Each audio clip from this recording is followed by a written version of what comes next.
All right, hello and welcome to episode 18 of Diggs.Sideline.Podcast. As always, we are your hosts, Sam DeCosmo. And my name is Patrick Alonia. Pat, it was a tough, hard-fought game, and we did not come out on top. I think we expected that to be a close game, but I did not expect that outcome.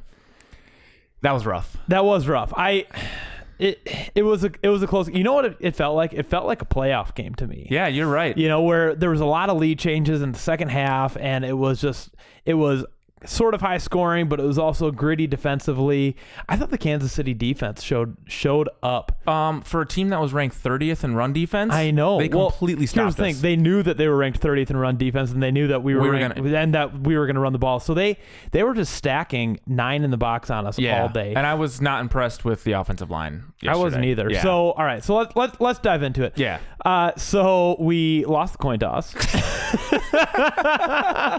Yes, we did. So we had to receive. Lost the coin toss. We received the ball. And for a team that was going to run the ball against the 30th ranked run defense, we passed 3 times, and it was 3 bad plays. Not just bad plays, they were bad throws. Bad throws. And that's what had me feeling a little unsettled, because when Kirk Cousins is off, he's off. Yeah. And he looked frightened again, kind of like we saw against the Packers and Bears. Well, I think part of that had to do with the way the Kansas City Chiefs were...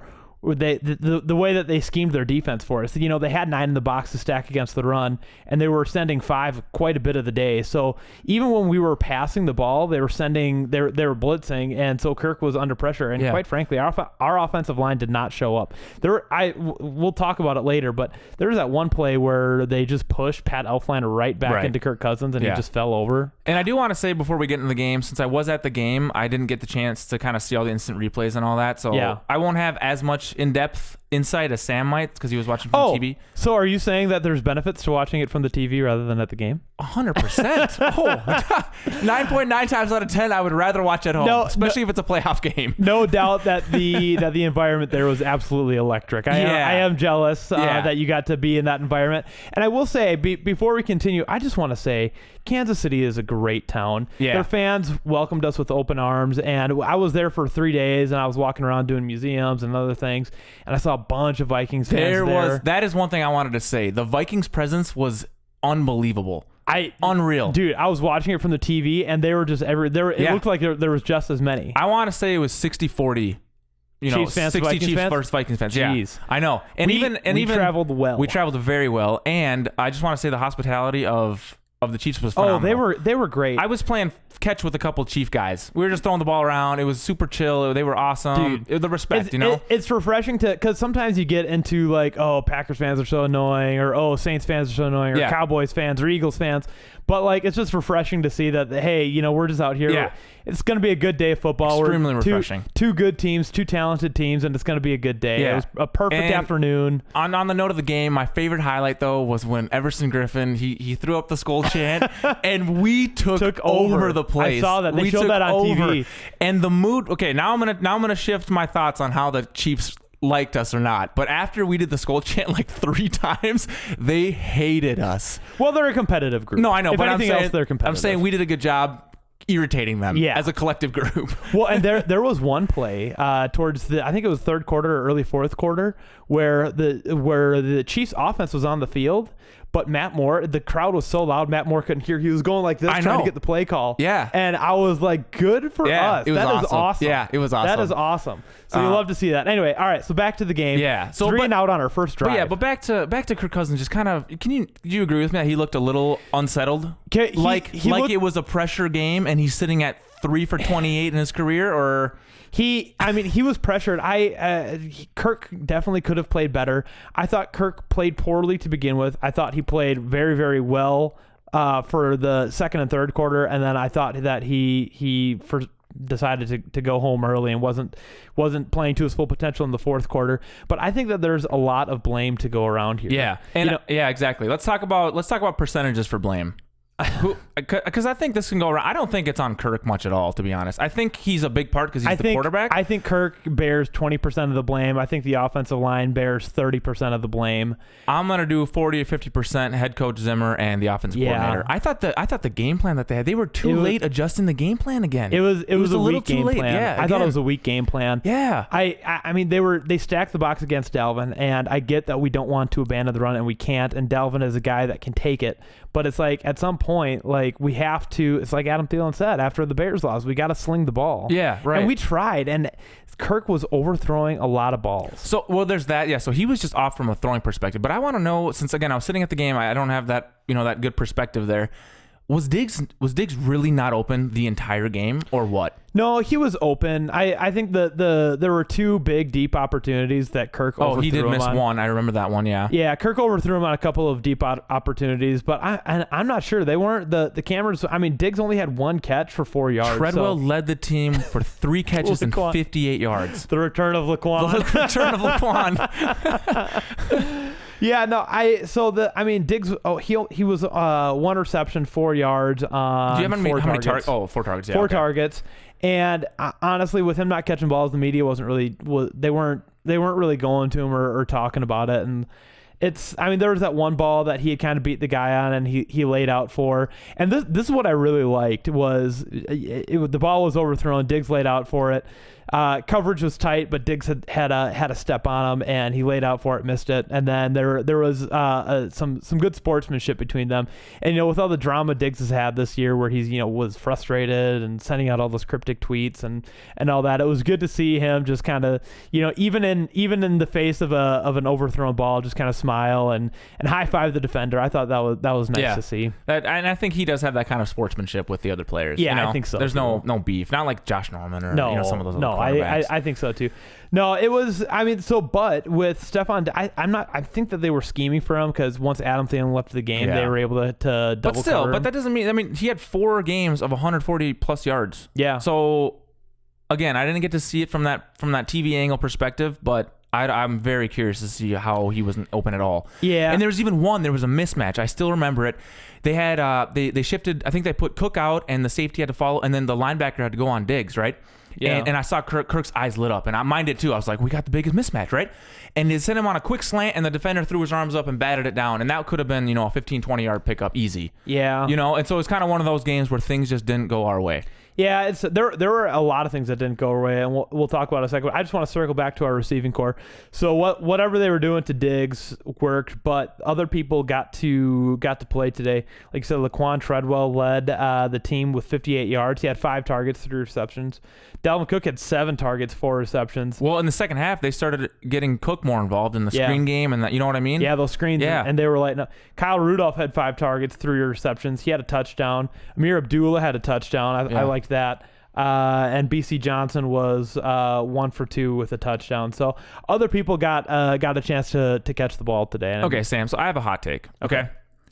So I know Kirk Cousins thrives in play action, right? I mean, most quarterbacks probably do, but him in particular, right?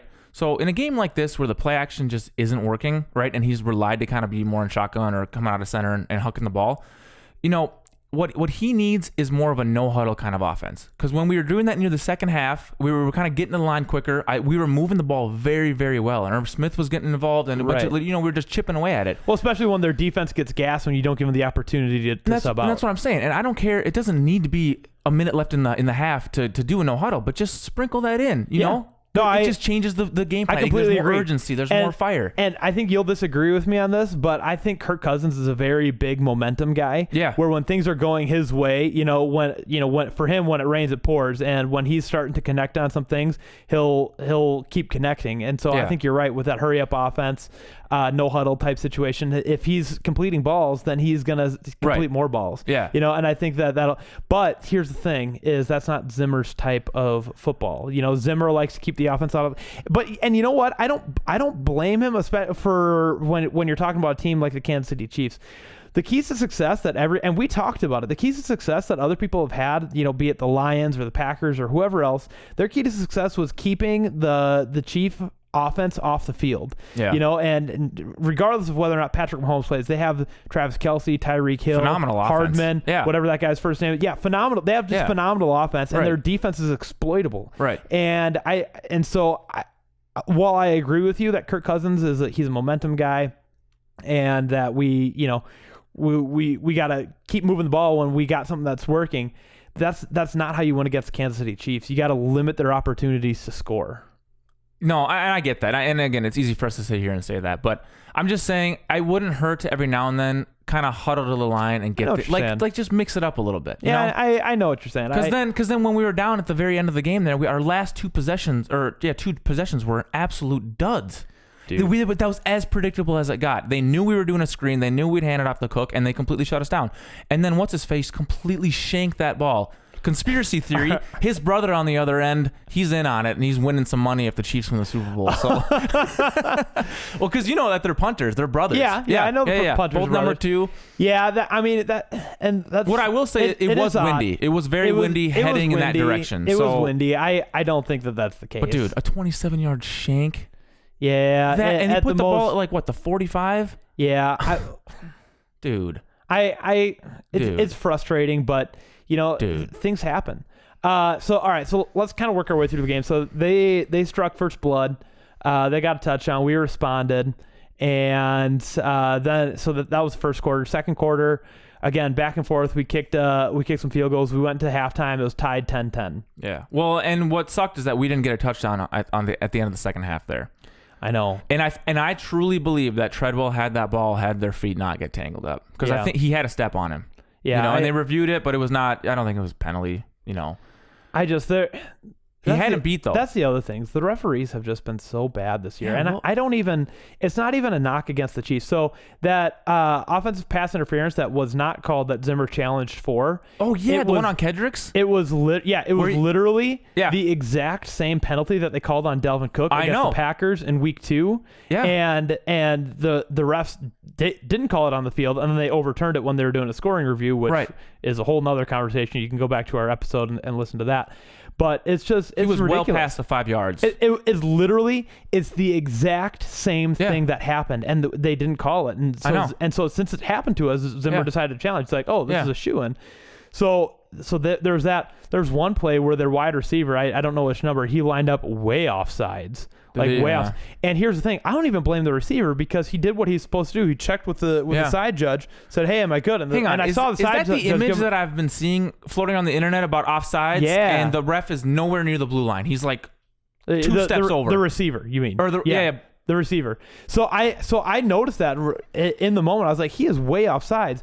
But I don't blame the receiver. Yeah. He checked with the side judge. It's a thumbs up. I saw the side judge give him a thumbs up, and then he went back to getting ready for the play. So it's like, come on. It's just the refs have been so bad this year. It's just making it not even fun to watch. Well, and you want to talk about poor refereeing. What was up with that Laquan Treadwell? Initially, he was flagged for. Oh my God! Hey, you want to know something? They didn't even put that on the big screen. I bet they didn't. We were sitting there waiting, and then they were going to, and then they just flashed it to some KC versus Minnesota. And it took them forever to overturn it. Forever. I know. We're sitting there like, what is going on? This is and even the commentators were like, this is so obvious. And this is all before the second half, so there was like 3 stoppages there. Yeah. So our momentum was kind of halted too. And. I don't know. The refereeing has been abysmal. Yeah. So anyway, we come out of halftime. We kick it off. Hardman fumbles. Couldn't believe my eyes. I know. I honestly didn't even celebrate. I was like, I'm not doing it until I see it, because I'm not watching on TV. Well, we went down and we scored a touchdown on that drive. Didn't we? Abdullah had that wide open touchdown. Yeah. That was awesome. Oh. Here's the thing. Before we talk about what you want to talk about, I just want to say I love that Abdullah is getting more in the mix, because when he's on the field, defenses don't even look at him, because he's quick too. You talk about our backs, you talk Dalvin Cook, you talk Alexander Madison. So when 31's in the game, everyone's like, all right, the ball's going somewhere else. Right. And so he's low key there, and I thought that was awesome. And I want to just quick criticize one Chief fan behind me who was just a pickle of a guy, dude. That guy, I wanted to tell his girlfriend she could do better. I almost did, but I know that guy would have. What was he doing? Dude, okay, so on that exact play when Abdullah, so they took a timeout, right? And then, so they were, conjuring up a game plan for how to tackle this 3rd and goal.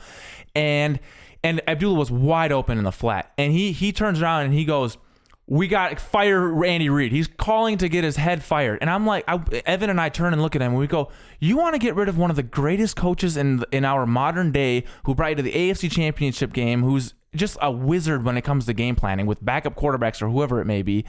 And I was just like, dude, you ungrateful. And I know every sport has that. Every fan team has that. But like, I was like irritated. I'm like, you want to get rid of Andy Reid and have some scrub come up here? Not only did Andy Reid get them to the AFC Championship, they would have went to the Super Bowl if Dee Ford didn't jump off sides. I know, dude. Oh my gosh. I was so mad that game. Anyway, so we score there. We score there. Yes. And now here's where I lost my marbles. That missed extra point. You have got to be kidding me. Was he wide? Was he way wide left, or did he just miss it? He just missed it, dude. Pat, here's the thing. I don't think it was that big a deal. Are you kidding me? It's 1 point. No. That's a huge deal because we should have been sitting at 24-20 at the end of the game there. And instead, Butker goes off and kicks a freaking, what was that, 56, 57-yard drill near the end. I think that was 4 or 3 minutes left in the game there. Oh, okay. It would have been 24-23. They would have had to go for a touchdown? Yes. Or they could have taken the field goal still, and it would have been 24-23, you know. And then But instead, it was tied, right? So, dude, that's where I'm coming from. That is unnecessary. Yeah. I'm still Arrowhead pissed is off. windy. Arrowhead is very windy. I don't care. And Butker is phenomenal. Butker had 14 of their 26 points And yesterday. why did he not miss anything? Because that's his home stadium, and he knows how the wind blows. No, I love Harrison Butker is a very smooth operator. I liked him ever since he came in his rookie year, and he's been doing very fun. He tied his career high, I believe it was 54 yards against the Vikings yesterday. He is a very good kicker, and he came through for him when they needed him. And so do you know why I was a little more irked after that extra point was missed? Because shortly after, Williams comes in and breaks off a 91-yard run. Hey, correct me if I'm wrong. I haven't had a chance to look back in the year, but isn't that the second time this year that we've given up a 90-plus yard run? So we've only given up 2 rushing touchdowns, and that was one of them. The other one, I forget where that came from. It might have been a 90-pluser. I swear it was, and Zimmer was saying it was my fault. We still won the game, but he said that was on me. But maybe that was last year. But anyways, he's had a couple of these. Yeah. You know, and these are like cover ones, you know, because Harrison Smith is pulled in, and Smith was choked up just a little bit too far inside, and you know, Williams ran around him, and then Anthony Harris just completely tripped missed over his him. own feet. Is that what he did? He tripped over his own feet. I saw him laying on the ground more than I've seen my patients in the hospital. He was on the ground the whole game. I agree, but here's the thing. Whenever I want to criticize Anthony Harris, I think of the 2 interceptions against the Falcons and the Stop living in the past, Sam. And the interception that saved Zimmer's ass when against Washington. Yeah. Jeez, dude. Everybody makes mistakes, and it's just unfortunate that it happened on that play. But that was speaking of momentum, that was the momentum shift. That 91 that was a big yard momentum shift. That place erupted. There's a lot of plays where if it doesn't go the way it goes, just on that one single play, we win the game. That 90-yard touchdown run being one of them. Because let's be real. If your analysis is right, which I believe it is, on the Dan Bailey missed extra point, that's one of them. Yeah. There were 2 long bombs to Tyreek Hill, one for a touchdown, one to keep a drive alive. Both on Trey Waynes. Both on Trey Waynes. If any one of those 4 plays... No, I got another one for you. Sammy Watkins, one-handed catch. Oh, my gosh. And then he had another one on third down that he had like another one-handed catch near their goal line on third down. Dude, that was a game of it was a game of inches, and everything kind of went their way. I completely agree. And I think that if any one of those plays doesn't happen, I think that we win that game. It was just like I said, it felt like a playoff game. There was a lot of back and forth. So after we score that touchdown, they go out, they score 10 more points the third quarter. Fourth quarter rolls around, we score a touchdown, they kick a field goal, and then we get the ball back, shank the punt. Before we shanked the punt, though, I thought that our play calling that drive was bad too. That was another 3 and out, and it's like, come on. And I texted you guys, I texted you and Brian that this is, because we got the ball, 2-minute warning, or it was 2 or 4 minutes or something. I think it was 2 minutes. And I texted you, and I said, this is where winners win. Yeah. They make the game-winning drive. They go down, and they just put the icing on the cake. We did not do that. We went 3 and out, and they went down and kicked the game-winning. So do you remember when Zimmer called the timeout? I heard people talking about it. I forgot about it. I think it might have been up grabbing ribs. Well, because I've been hearing that all throughout today and yesterday, how unnecessary that timeout was. But I wanted to hear from vision from I'd have to review the situation. Okay. Like I said, I might have just been up grabbing ribs. So I want to sit here and tell you why he called the timeout. Yeah. So the play before that, we had a mixed up personnel issue. We had, I don't know how tall Travis Kelce is, but let's just say he's 6'9". Big dude, 270. What the heck? And he was on Mackenzie Alexander. Yeah. And I saw that on the far sideline. It was third down, I think, and he didn't even look anywhere else. He looked right at him. He threw it right into his gut where he would get it, and it was an easy first down. Yep. They rushed to the line. Same issue. Kelce was lined up in the slot on the right there. Mackenzie was on him again. And I'm sitting there. I was yelling for a timeout, and then Zimmer came running and he called a timeout. Yeah. But I'm trying to tell everybody why he called the timeout, because there was such a mixed personnel issue there. I heard people criticizing it. Yeah, but I'm trying to justify Zimmer's use of the timeout. I think that's right, because I remember seeing Mackenzie Alexander getting burned by Travis Kelce. I was like, and that it was the same thing mismatch. on the same side. They reversed it, and he would have done the same thing, Yeah. But anywho, I don't. A lot of people will hate that timeout call. I don't hate it, but yeah. So we have 3 horrendous plays. Shank the punt, and they go together to put together the drive. So here's the thing. I'm not quite ready to put the nail in the coffin of the Vikings season like everybody else is. We went on a 4-game win streak, and I think that in this game we kind of thought that we could play our version of football and our talent would be enough to carry us through. And I don't think it was. I think we needed to game plan a little bit better for Kansas City. I don't think we game planned enough at all for who we were playing specifically. I don't think that we're talented enough to just play our version of football, maybe like the Patriots are. Yeah. I don't think we're talented enough to do something like that. What we are good enough at is, like I said, scheming for a specific team. And I think we can win any football game that against any opponent in the National Football League. We just have to be able to scheme the team that we're playing and be able to kind of put them in checkmate. So yeah, I'm not ready to put the nail in the coffin. So we came off a 4-game win streak. And I just think the Chiefs had enough film to say, hey, this is what they're doing well. Let's isolate that, and they did, and they won the game. Yeah. So here's where I disagree with you, Sam. Okay. 4-game win streak. That's great. I know we've talked about it. This is all these teams, all these players are NFL caliber ready teams, right? And they're professional football players. So a win in this league is give yourself a pat on the back, right? Yeah. But here's where I have an issue with it. We're starting to swing into the second half of the season. Yep. This is where the teams who are going to be in the playoffs are showing up, right? Yep. And if I can be honest with you, even I'm going to look back at the Washington game too. Looking at that game and this game, we are not ready to take on Seattle and New Orleans. I disagree.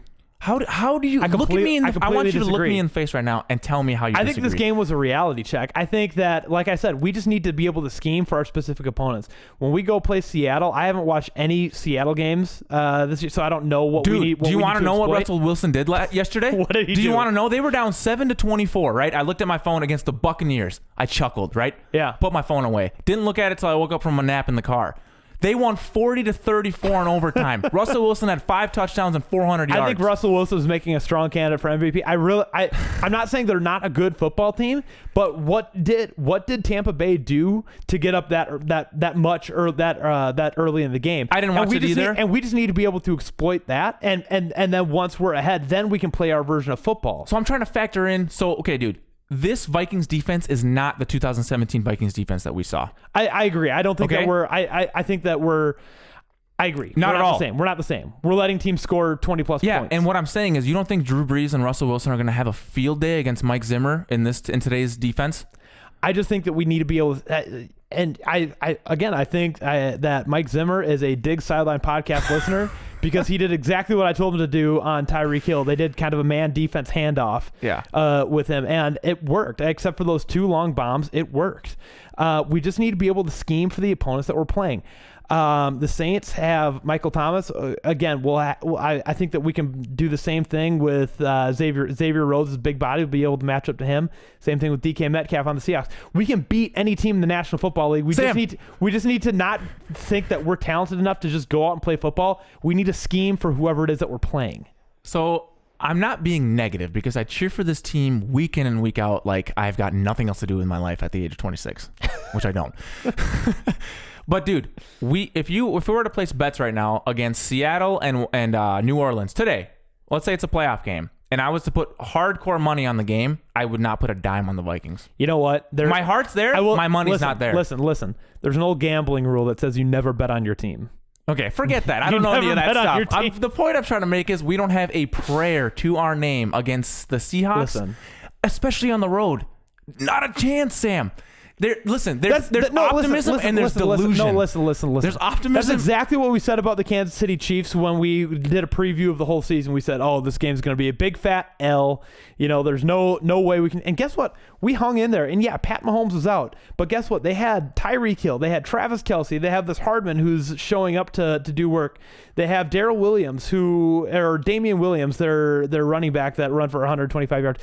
They are a good football team with or without Patrick Mahomes, and we were competitive, and they didn't beat us until they had a walk-off field goal at the very end. Sam, so here's where we're not seeing eye to eye, okay? I'm not saying that we can't go tooth and tooth to the last second.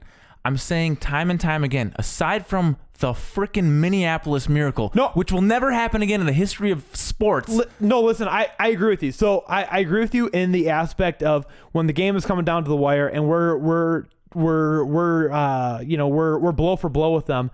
I said this is where winners win, and we didn't. Yeah. And I think that if we let a game get down to the wire, that we're probably not going to win the game. The odds are against us. But we are good enough and we are smart enough to be able to get up 35-20. Yeah, that I will confirm, and, and we can do that against any team in the National Football League. But if it's blow to blow, tied game, 2-minute warning, then we're probably not going to win the game. I'll give you that. Okay, that's all I'm trying to say. But what I'm saying is we can beat any team in the National Football League. 100%. That I don't disagree with you on that at all. I'm saying neck and neck, we're going to lose the game. Where do we go from here? I don't know, man. We're at 26 minutes here. I don't know. I think the thing that we didn't talk about a ton is that our defense needs to carry some of the blame here too. Oh, for sure. That's why I'm not putting it all on Kirk Cousins at all. You know, I mean, Trey Waynes blew some coverages. We talked Anthony Harris tripping over his own feet. Everson Griffin had a phenomenal day. He was there all game. Yeah, he loved that out of him. I didn't see much of Hunter. I don't know. Did his name get sprinkled out there? There was one big play where they were trying to get I don't know if it was a 3rd and 1 or a 4th and 1, but he literally just drug the running back backwards. That was pretty cool. But yeah, he didn't have a huge day. Okay, so yeah, I don't put it all on Kirk Cousins. We definitely lost as a team. Yeah. And that is for sure. So before we wrap up, I want to just kind of give a lay of the land. So Chicago lost to the Philadelphia Eagles. Here's our limelight. Yeah. Chicago lost, Detroit lost, and Green Bay lost to the Los Angeles Chargers. Thank you, God. This is the 1 week we needed this. So the entire NFC North lost. So again, it's still a race to the finish. Yeah. I do think that the division is going to be decided on December 23rd. And I will say that between our loss against the Kansas City Chiefs and the Packers' loss against the Chargers, the Packers' loss should be much more concerning. For sure. Because they have that Joey Bosa kid or Nick Bosa. Which one? I'm not Joey and Melvin Ingram. Ingram is his name. Yeah. Those two had a field day against that offensive line. Yeah. And that's a good offensive line too. Yeah. So again, I would be more concerned if I was Green Bay. Yeah. And just in general, I would be more concerned if we lost this game and Green Bay won. Then I would start to have a little bit of worry. We can sit here and say that the entire NFC North lost, and that is a good thing. That's the silver lining here. But this was a missed opportunity to get a game up on everyone. Yeah, that is so. True. It's a silver lining, but it's also a salt in the wound. So yeah.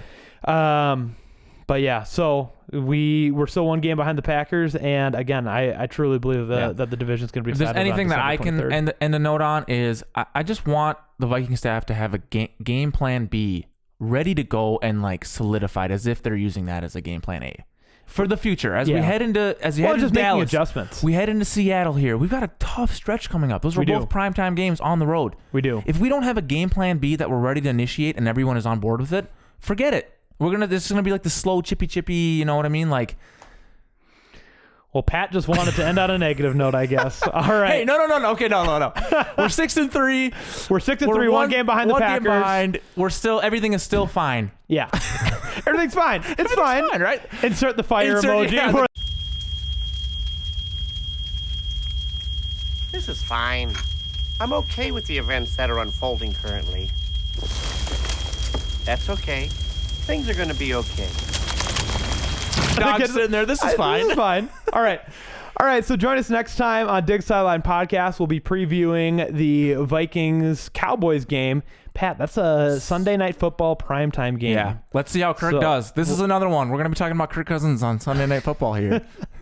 You better believe it. So until then, Skol Vikings. Thanks, guys.